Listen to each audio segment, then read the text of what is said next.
जगन्नाथ महाराज की जय।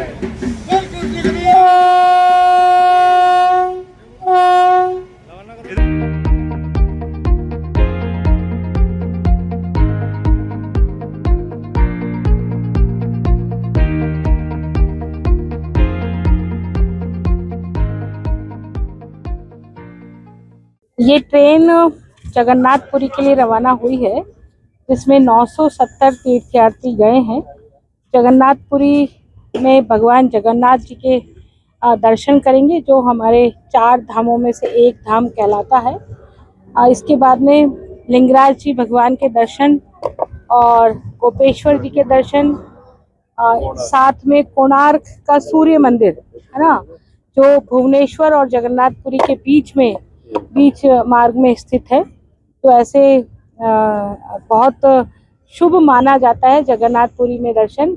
और ऐसे कहते हैं कि माता रुक्मणी द्वारकाधीश में श्री कृष्ण जी की जो 1600 रानियां थी, उनको जब बाल लीलाएं सुना रही थी, तो उनको सुनते सुनते भगवान के पूरे अंग पिघलने लगे।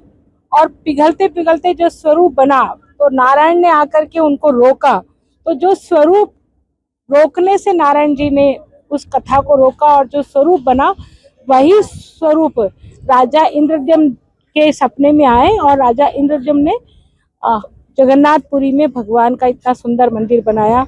इसकी बहुत सुंदर कथा है, भगवान का मंदिर कैसे बना और फिर जगन्नाथ जी कैसे विराजमान हुए, सुभद्रा जी और बलभद्र जी उनके साथ कैसे विराजमान हुए। हर वर्ष है ना, इंद्रद्युम्न जी की जो पत्नी है ना, उन पत्नी के कोई संतान नहीं थी, तो भगवान ने कहा कि मैं तुम्हारे को ये आशीर्वाद देता हूँ कि मैं हर वर्ष तुम्हारे पास आऊँगा संतान के रूप में।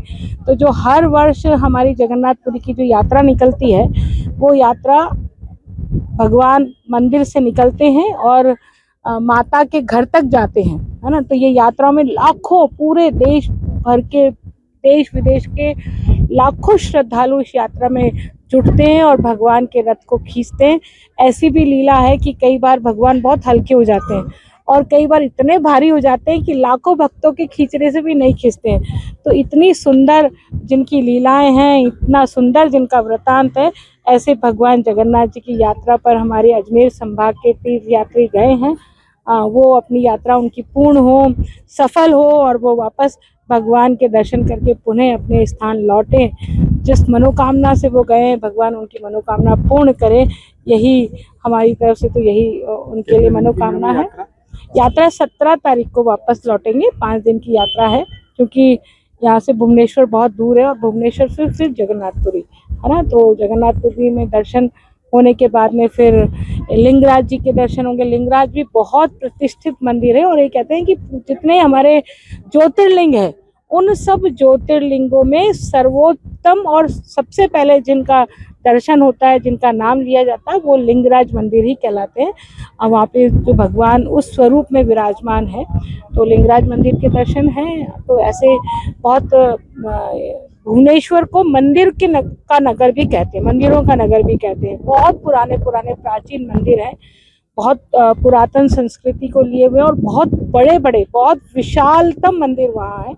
तो उन सब का दर्शन हमारे तीर्थयात्री करने वाले।